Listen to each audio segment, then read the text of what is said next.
Eu acho que é bastante difícil conviver com pessoas assim, né? Pessoas explosivas, sei lá, retraídas demais, insensíveis.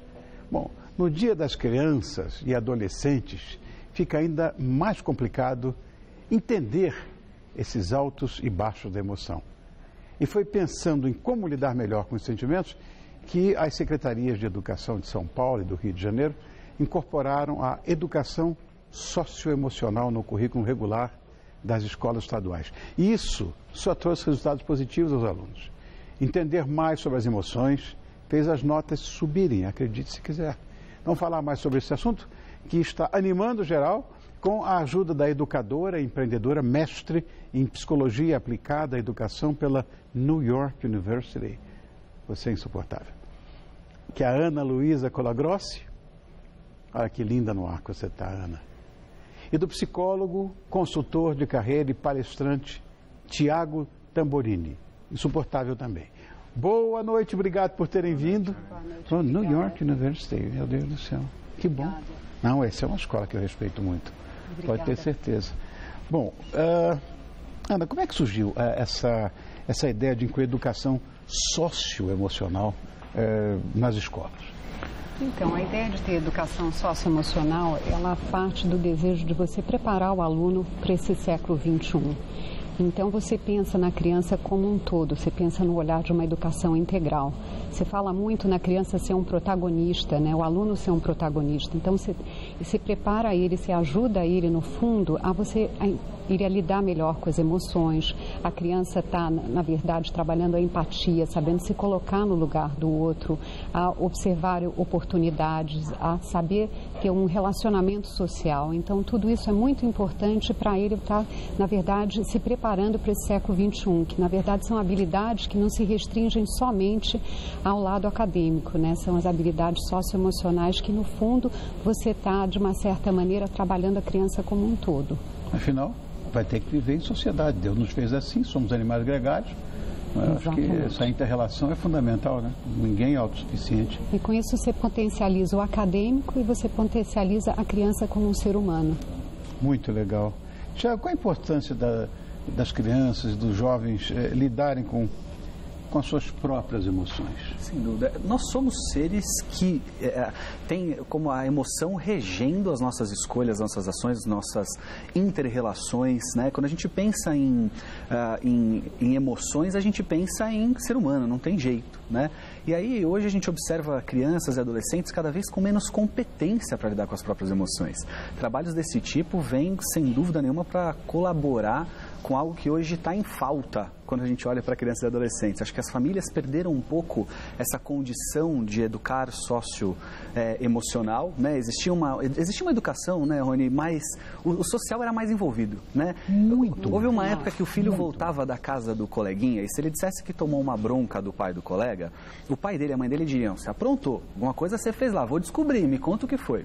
Hoje, se ele falar a mesma coisa, talvez o pai e a mãe digam: "Como assim, te deu uma bronca? Mas peraí, por que te deu uma bronca? Quem é ele para fazer isso?", né? Então, existia um social que educava também e emocionalmente as emoções estavam também naquele momento sendo regidas, né? A gente perdeu isso e automaticamente agora talvez trabalhos como esse em escolas possam suprir uma falta que ao longo do tempo se perdeu, né? Ana, você é diretora executiva da ONG Vila da Educação. Como é que esse programa, de fato, está trabalhando nas escolas? Eu já vi que você, como eu, também é do Rio, né? Do Rio, carioca. Está falando, como eu, você também come arroz, vai para o colégio. Sempre. O que eu sofro de bullying aqui, você não tem ideia. Não tem jeito, a gente não perde o nosso sotaque, né? É verdade. Mas conta, como é que o programa é de fato trabalhado nas escolas? Então, o programa, ele na verdade trabalha, o aluno, a gente trabalha com ele, na verdade, na sala de aula, ou seja, é feita uma sensibilização, um trabalho junto ao professor, tem um material, e o material, na verdade, é disponibilizado, tem o caderno do professor, o caderno do aluno, ele pode levar para casa, para trabalhar com a família, e você tem todo um lado que você tem as habilidades para aprendizagem, você ensina a criança a focar a atenção, a saber escutar o outro, a ser assertivo, ser firme, você tem também a questão da empatia, da criança saber se colocar, né, no lugar do outro. Você começa, quando você olha para o outro, você começa a olhar a si mesmo. E aí essa troca, né, vai fazendo com que ele comece a entender os relacionamentos. E não é só o que você diz, talvez a maneira com que você olhe para mim, com que um trejeito, talvez aquilo te diga alguma coisa. E aí você tem a parte do lidar com as emoções, né? Quando a criança começa a nomear as emoções, aquilo começa a fazer sentido para ele. Ele percebe a diferença entre raiva e tristeza. Então ele aprende também a se acalmar, saber que quando ele está nervoso, ansioso, não é uma boa hora de tomar uma decisão. Então a gente trabalha técnicas com eles de respiração, de se acalmar. E também a parte de você trabalhar a resolução de problemas, né? De você conseguir pensar no problema, no que aconteceu, dimensionar o problema. Depois você pensa em soluções que você possa, qual é o melhor caminho para você seguir. E talvez também trabalhar com o aluno que às vezes na hora que você toma uma decisão, às vezes ela não é a melhor decisão. Então que você possa voltar para trás e repensar na situação, que às vezes errar faz parte, você saber lidar e saber voltar e enfrentar a situação de uma outra maneira. Muito legal isso. Agora, Tiago, equilibrando traços de personalidade, como é que isso influencia na vida futura dessa garotada? Porque significa que uma criança, vamos dizer, mais tímida, por exemplo, ela vai saber se impor mais? Perfeito, né? Eu acho interessante essa colocação do tímido se impor, né, Rony? Porque timidez às vezes é tratada, por exemplo, a timidez, né? Mas às vezes ela é tratada como um problema, a timidez é um defeito. E não, timidez é uma característica de personalidade que, se bem trabalhada, pode se tornar uma competência bacana, né? Agora, o tímido que não sabe se colocar na hora certa, ou que não sabe se impor no momento certo, aí sim fará da timidez um problema, né? E aí quando todas as outras características de personalidade. Mas se a gente pensar nas emoções, como a gente estava aqui comentando, né? As emoções inevitavelmente vão variar ao longo do dia, da semana e da vida, né? E a gente não está mais conseguindo deixar as crianças lidarem com essas emoções naturalmente. Então eu fico imaginando as crianças que acreditam que é possível só lidar com emoções bacanas, né? Ser feliz, né?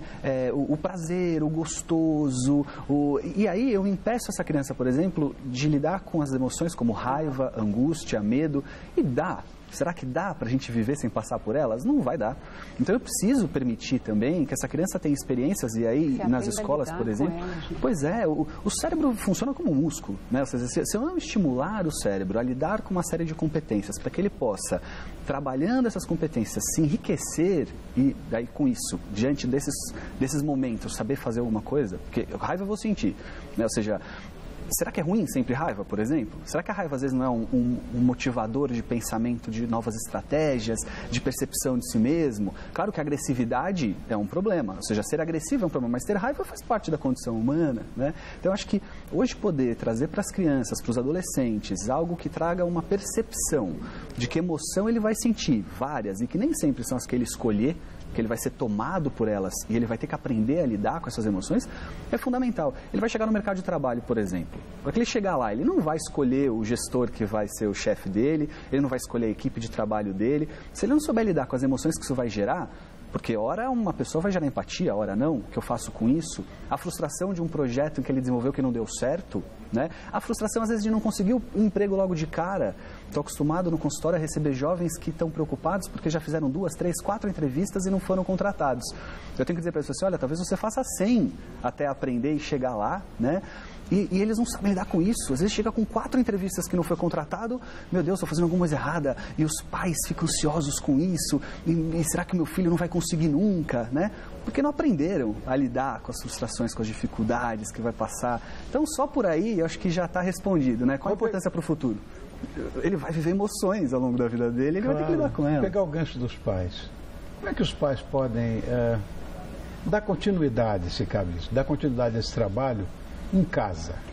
Assim, quando a criança começa a ter esse autoconhecimento, né, e no trabalho a gente tem essa questão que o aluno ele leva um caderno para casa, e um caderno de atividades simples, que no fundo a gente incentiva que ele faça isso junto com o pai. Então, essa linguagem que é utilizada na escola, ela vai para casa. Então, no fundo, o socioemocional começa a extravasar os muros da escola. Na hora que a criança começa a falar de empatia, ele começa a dar exemplos de situações que acontecem na escola e aquilo passa a ser discutido com o pai. Então, se gera um momento que não é só a criança trazer um trabalho de matemática para casa, e sim alguma coisa que ele possa fazer com o pai que seja agradável, que seja um momento em que a mãe possa participar e que às vezes não é aquela coisa, por exemplo, de você ajudar seu filho, de ser uma coisa que já passou, de uma matemática que você talvez não saiba fazer mais, ou algo de ciências. Essas são coisas, são fatos do dia a dia que você trabalha com seu filho, que só te dá prazer e que aquilo começa talvez a mudar as relações. E eu acho que é o que é bacana de você estar trabalhando. Eu vou além, né, Rony? Eu acho que as famílias precisam também começar a entender que pai e mãe também precisam aprender a lidar com a própria emoção, né? Exato. Lidar com a emoção do filho e aprender a lidar com a própria. E às vezes eu tenho visto adultos que estão com dificuldade disso. Então eu diria que, complementando a isso, talvez os pais precisassem começar a olhar como eles se relacionam, como é que eles lidam com a emoção entre o casal de pais, ou como é que eles lidam com as emoções quando eles chegam do trabalho, por exemplo, e como é que eles estão tomados por essa emoção e como eles demonstram essa emoção para os filhos. Isso é uma maneira de educar também as emoções. Porque nem sempre o pai vai chegar feliz do trabalho e tudo bem, mas o que ele faz dessa infelicidade que deveria ser momentânea, pelo menos, né? Como ele transmite isso para o filho? Isso é uma maneira de, em casa, trabalhar as emoções do filho. E às vezes você vê a própria criança chegando em casa e falando para o pai, não, calma, respira. E eles começam a falar com o pai e é muito, é especial legal, esse lado, né? Legal. Porque você vê a criança já ensinando aos próprios pais. Olha, foi encantadora essa pauta. Eu tenho que agradecer a vocês.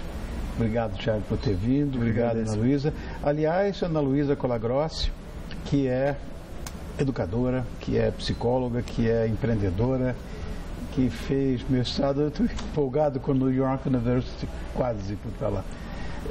E do psicólogo consultor de carreira, e impecável Tiago Tamborini, que é um grande palestrante também. Obrigado por terem vindo. Obrigada. Você mora em São Paulo? Agora eu estou morando em São Paulo, mas o meu mais. coração está no Rio. Mas você não volta mais.